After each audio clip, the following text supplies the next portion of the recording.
Father, we thank you that there is none like you. And here we are to worship you, to obey you, to bow down ourselves to you. Lord, as you take us through this journey, each one of us have come with different issues in our life, Lord. And where else can we go, Lord? Yes, For you alone have the words of wisdom. Yes, Master. You alone have the solution to every situation of our life. Yes, Lord. Here we are in your presence with our hearts open for your word to be planted in our heart. Speak to us, O Lord, your word.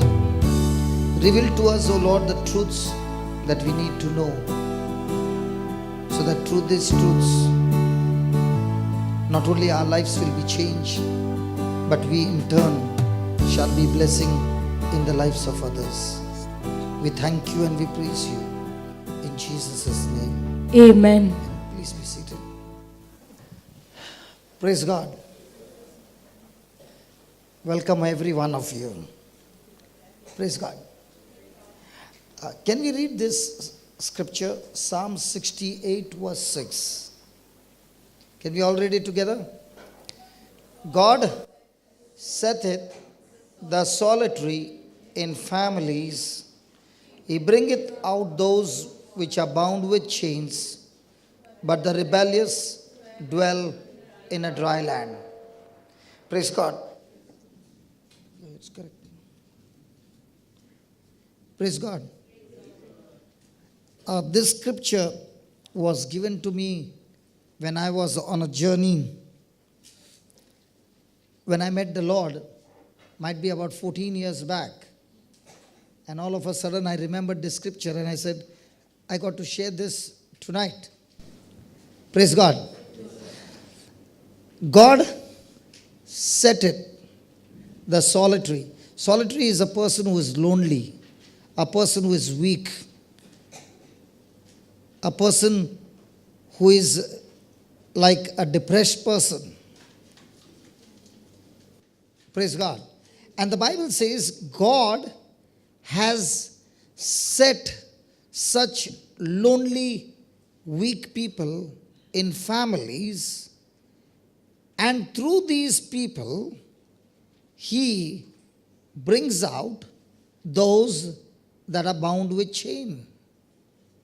In other words, He's saying the people who are lonely or weak or they feel that they are powerless, God uses such people, fills them with His Spirit, fills them with His wisdom, fills them with His strength, and through these people, He not only brings that person out of darkness, but He uses those very people to touch the lives of other members of the family and bring them out that are bound with chain. Praise God.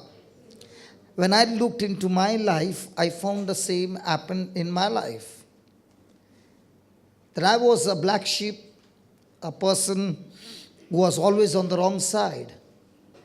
But praise be to God, there came a time when somebody preached the gospel to me, and that was the first time I actually responded to the gospel and made Jesus the Lord of my life.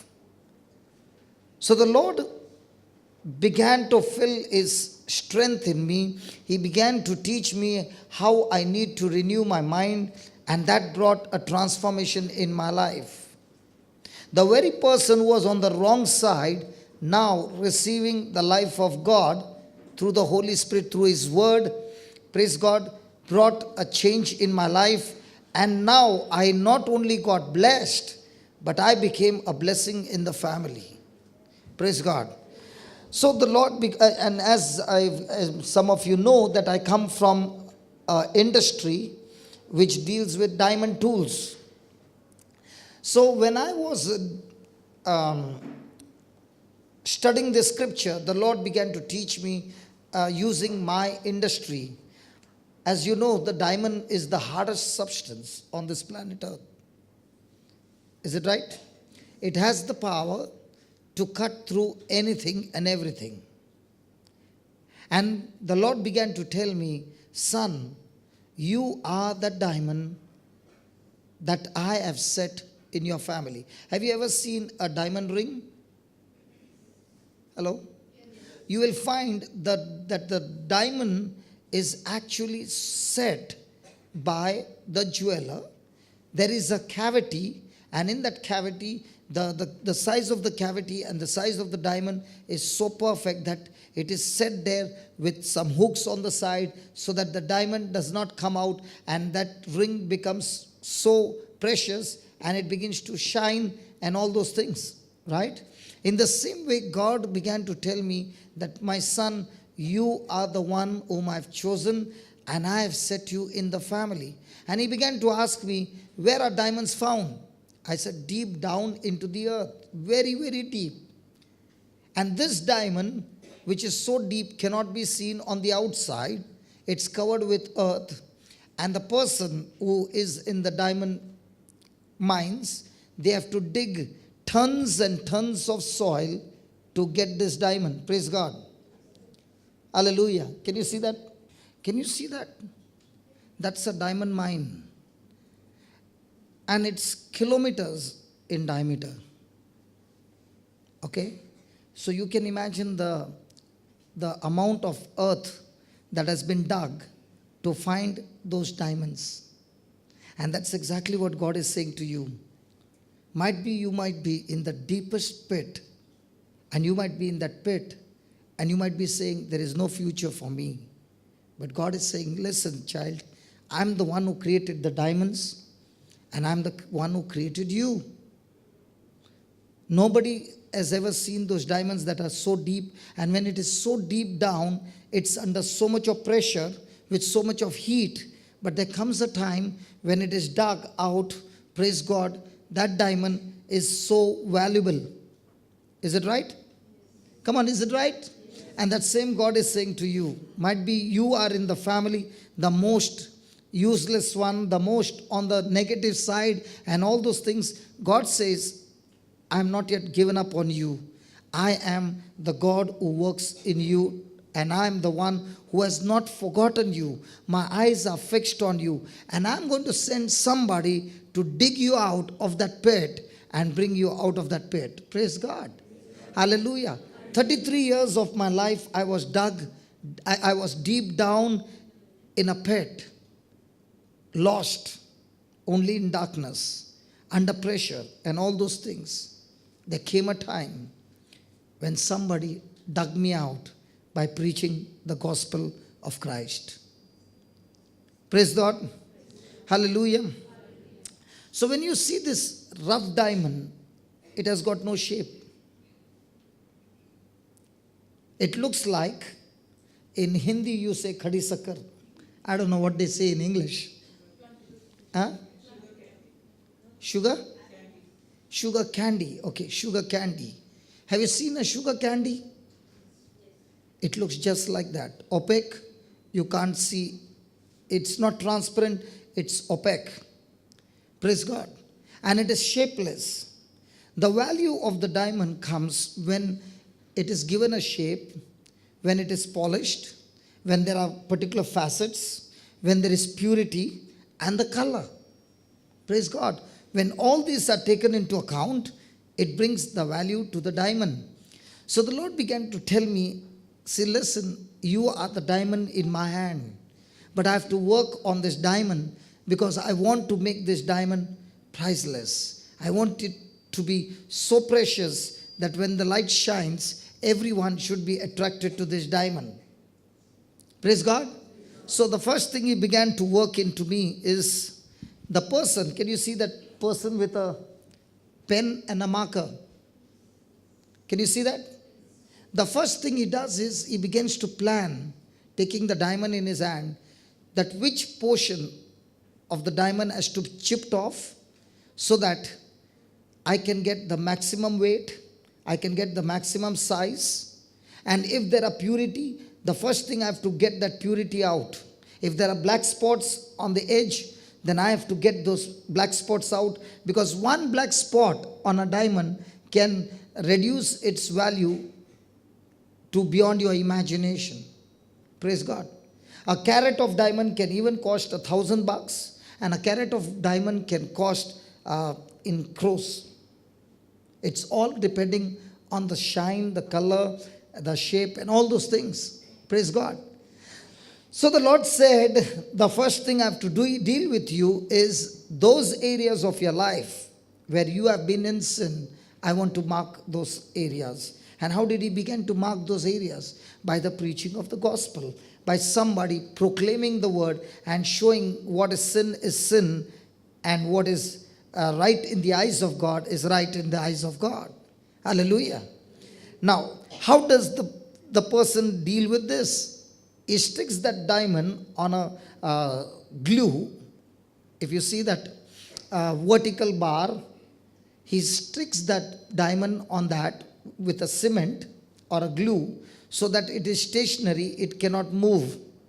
And then taking a chisel on that marking, he gives like a small hammer, he gives the jerk, and the chisel where it is marked, that portion begins to break.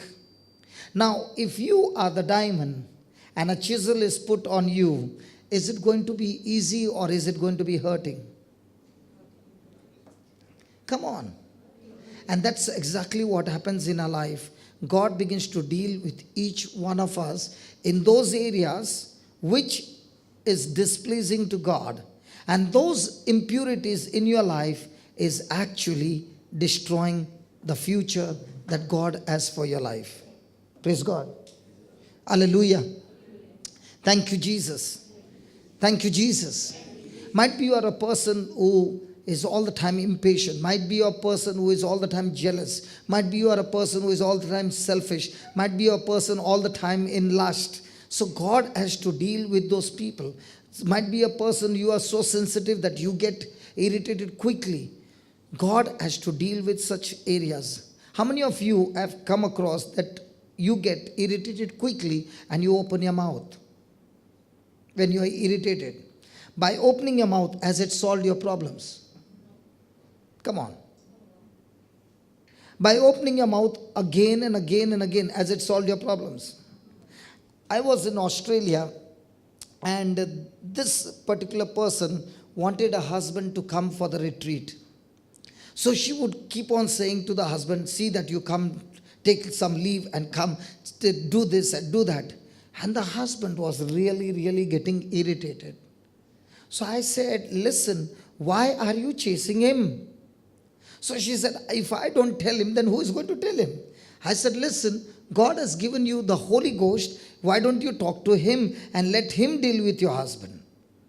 So she said, how do I do that? I said, it's so easy. Why don't you tell him, Holy Spirit, I can't tell him to take off, but you can make him take off. So please see that he takes off on a Thursday and Friday, Saturday and Sunday is holiday. So all the 4 days he can attend the retreat. And she said, you mean to say if I tell him he will do it? I said, what did you tell him? And start praising God.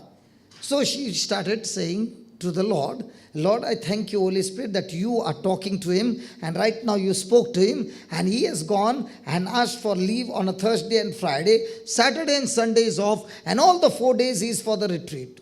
And she began to do that, say that, and began to thank God. By afternoon, she got a call from her husband saying, listen, I just spoke to the management and asked them for a leave on a Thursday and Friday, and they agreed for the leave, and I'm there for all the 4 days of the retreat. She said, my God, this is so easy. All this time I've been arguing with my husband, come. The more I argued, the more he ran away from me. Anybody experiencing the same? Some of the ladies are smiling and saying, that's exactly what's happening in my life. Hallelujah. Why is it that when I come after 1 month, even though we know each other, you don't even smile at me? Hallelujah. Only when I'm about to go, that's the time you smile at me. Hallelujah. So from now on, do we need to fight with our loved ones, or do we need to tell the Holy Spirit to get the job done? But most of the time, what do?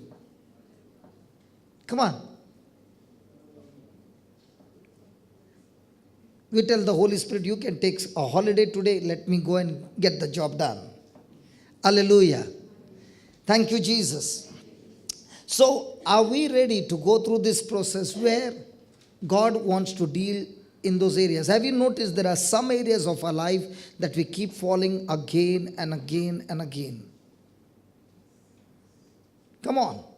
And let me tell you, every act of disobedience is going to be so expensive that it will steal and destroy the blessings that God has given you. I repeat again, every act of disobedience is so expensive and so costly that it has the power to steal and destroy the blessings that God has given to you. And that's exactly what the devil wants to do in our everyday life, to put some pressure in those areas where he knows that you're going to fall into the trap. I don't know about in Kuwait, but in India, when you, this is not an advertisement, this is only to make you understand. If you go and buy a Lay's chips, Lay's, when you buy, they are all like a big roll, and when you buy, they cut it with their hand, and it is a zigzag cut. Have you noticed? Do you get to hear also zigzag? I don't think so. Is it zigzag? I don't know. Now, you try to cut that, you try to cut open the packet from any side. You put as much pressure as you want. It doesn't open. But you put pressure on that zigzag cut. Does it open? Come on, does it open? That's exactly what the devil does in our life. The areas where we keep falling are those areas where there is a zigzag cut. And he is going to put pressure on those areas again and again, so that if he can put pressure on those areas, you keep on falling again and again. And you begin to wonder, why is it that I keep falling in this area again and again? The only way you can overcome these areas in your life is to use the word of God and seal those areas which has got a zigzag cut with the word of God.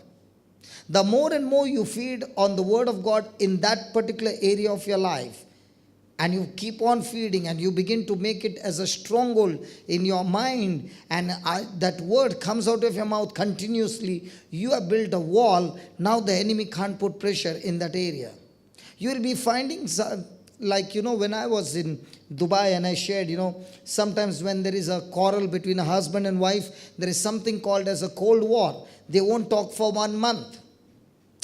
Because this time when I met a person, he said, I met the wife.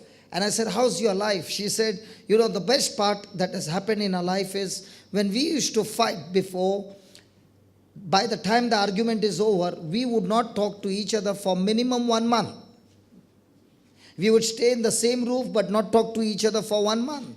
So I said, what's the difference now? Now don't talk for 15 days? She says, no. First of all, there is no argument. And even if there is an argument, it doesn't last more than 10 minutes. We have seen a tremendous change in our life.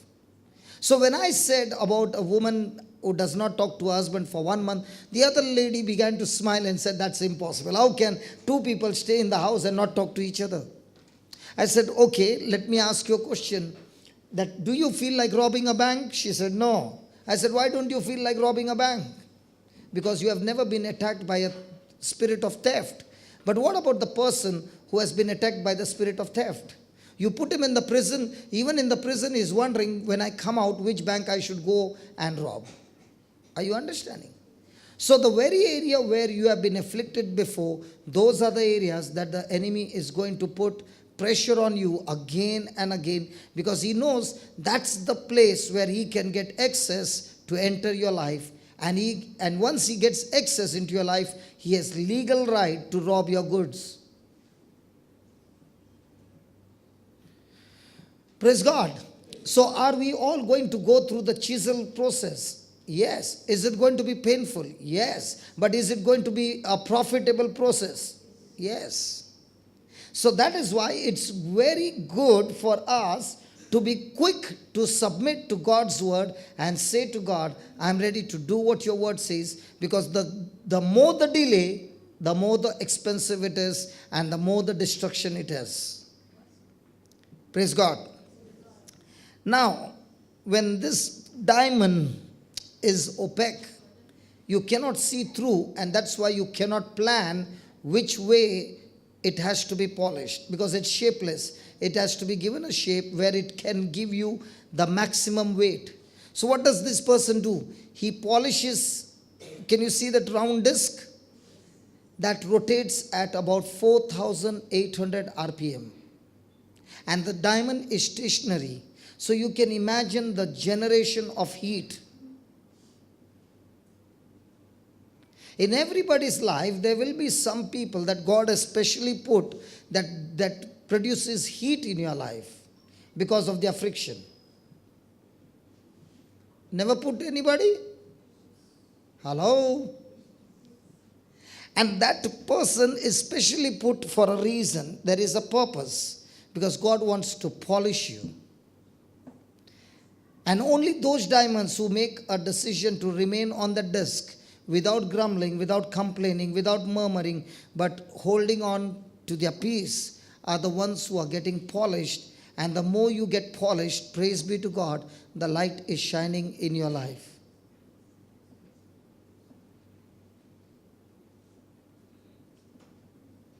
Do you get annoyed? Negative emotions? What did we learn last time about offense? Do you remember offense is a blessing blocker? What did we learn about offense? What's the definition of offense? Shh. Somebody is giving the answer. Come on, what's the definition of offense?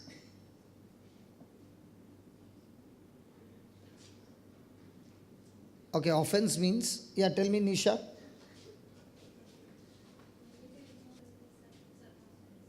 Yeah. A negative emotion or a negative reaction or a negative feeling to a certain circumstance or to a comment is offense. Nisha, please come here. If you give me the definition, surely you must have practiced it. Okay, it was not planned, but surely God has to speak something to us. Okay, please come here. Please come close to me. Yes. Nisha, you said that definition so quickly. Why did you say that definition so quickly? Because it was happening in my life. So when means when anything negative would happen, you would give back. Yeah, I used to. Okay, and it benefited you a lot. No. Then by understanding this definition, what exactly has happened in your life? Actually, when I understand this definition, whatever used to happen against me, I used to keep quiet and I used to confess. Brother only gave me this, Romans 8:28. Everything works for good, those who love God and who are called according to His purpose. Praise God. Now, did you have this kind of a nature that to keep quiet? No. Renner, did she have this nature before? No. Okay. Now you did not have this nature, and if I don't want to ask you because I'm told never ask a lady her age. Let's say you are 50. Okay, let's say you are 30, or let's say you are 25. Okay. Now, so many years you have been practicing one way. Was it easy for you to do something which was on the other way? No. Then how did you manage to do that? No, I was always confessing this whenever I go to office or anywhere where I know that there will be negative things coming against me. Like in the morning itself, I used to confess this. So every time whenever something happens like this, Holy Spirit used to remind me, everything works for good for those who love God. So I am obviously loving God and He has called me according to His purpose. So whatever happens, you have to keep quiet and He will take over. When we keep quiet, He will take over everything. So and it turns in such a way that it becomes very beautiful and will you have never experienced it before, even in relationships. Okay. See, she is giving you a very powerful secret. You know what's the powerful secret? before I can even reach to my office where these negative things are happening, I go with a preparation by speaking the scripture, getting myself ready, putting on the armor of God. And when that situation happens, I'm so quick to talk to myself, listen, I'm not supposed to give back, but I am supposed to respond, believing that my God works all things together for good, for those who love Him, whom He has called according to His purpose. Now, why is it that many people fail? You know, there are many a times we know that when we face a situation, we respond the wrong way and we know we are on the wrong side. Do you know why you fail? We fail because we are not vigilant. We fail because we do not remember. Are you with me? And here is this precious sister saying, before I could enter the office, on my way to the journey, I would keep on speaking that scripture. Now, when you began to practice this situation, this scriptures, and you kept your mouth shut. Now, is it possible for a person to keep the mouth shut and give a smile and inside be grumpy? Yes. So were you grumpy or were you cheerful?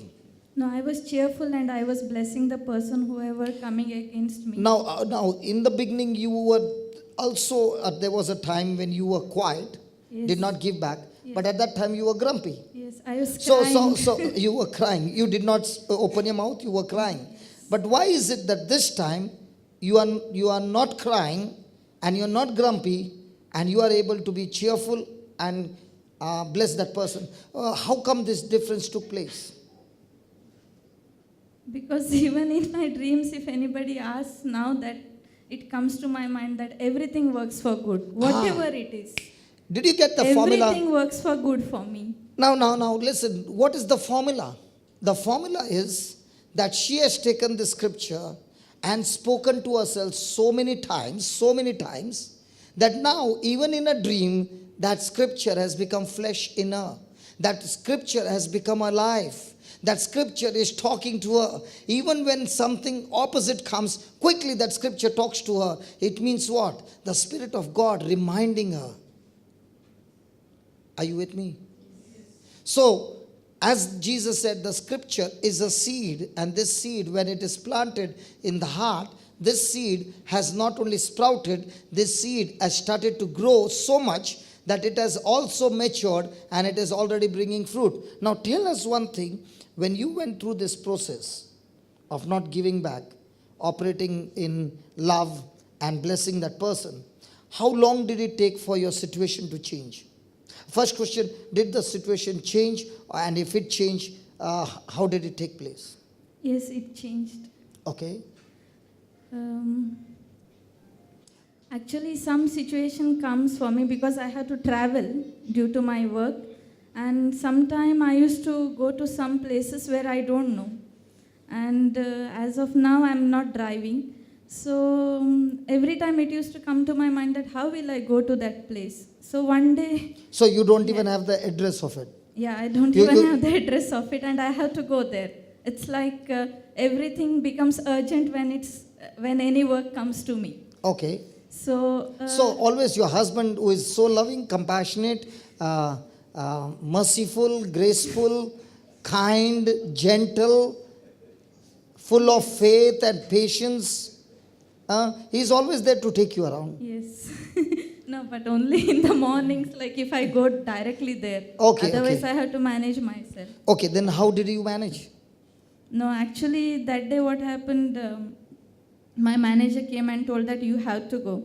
Then now I'm in a fix. And it's the next day of Brothers Retreat. It happened. So I was fully charged about offense and this is immediate test for me.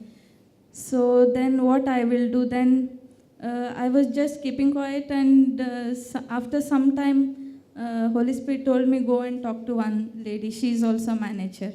Then I went and told her, see, this is the situation. If anybody goes for the first time and shows me the way, then I will go. Then she said, okay, you don't go. So by that time, it became afternoon, 2 o'clock or 3 o'clock. And the previous manager who told me, he told, no, you have to go now and you have to take a taxi. Now what I will do? Now already 3 o'clock. Then somehow it got delayed. She came and talked. She came as an angel in between.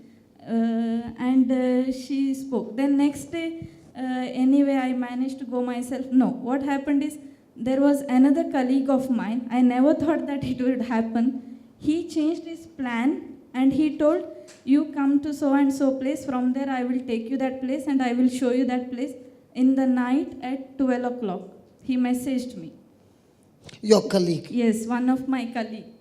He come to know the situation. I didn't tell him, but some other colleague of mine talked to him and they decided at 12 o'clock to change their plan and to take me you. there. Yes. Wow. Then they took me there and all the work was done. Next day I managed. Then after all this, I come back to the office. The person with whom I kept quiet and I went for 2-3 days there. I finished my work and I came back. So when I came back, after 1 week or so, I used to confess this every time. That person, from 2 years, he's with me, and I don't know. I never liked him, and he is also like anytime, whatever happens, he used to small things he used to pin back to me. But suddenly the relationship has restored so nicely. I don't know how. Before I used to give back whenever I used to get angry, but now I kept quiet and whenever now I go, he's only coming and asking, hello, how are you? And the relationship has restored so differently that now it's completely different. I can't explain in words. And you all can work together better. Yes, of course. Now it is like we share and work. What to say? Previously, Yeah. you would be always against you. Yeah. Praise Yes, God. Yes. Praise God. So was it easy to change your nature? No, not easy. Because the people who are favorable to me, they are telling, how can you talk nicely to them when they are doing so much back to you? So the seeds are being sown Yeah. to instigate you to Yes, give back. Yes. But I said it's okay. It's part of So my job. the question is, now this happened in the office. Can this also happen at home? Yes. So now relationship at home also has become awesome. Yes. Praise It God. was awesome. It was awesome, but now it's become more awesome. Yes. Praise God. Listen, these small things, what the Bible says, little foxes destroy the vineyard. The little things, when you start getting irritated, opens the door for offense and it destroys your life. Thank you. Did it benefit you? Yeah, always. Somebody's story always benefits. Hallelujah.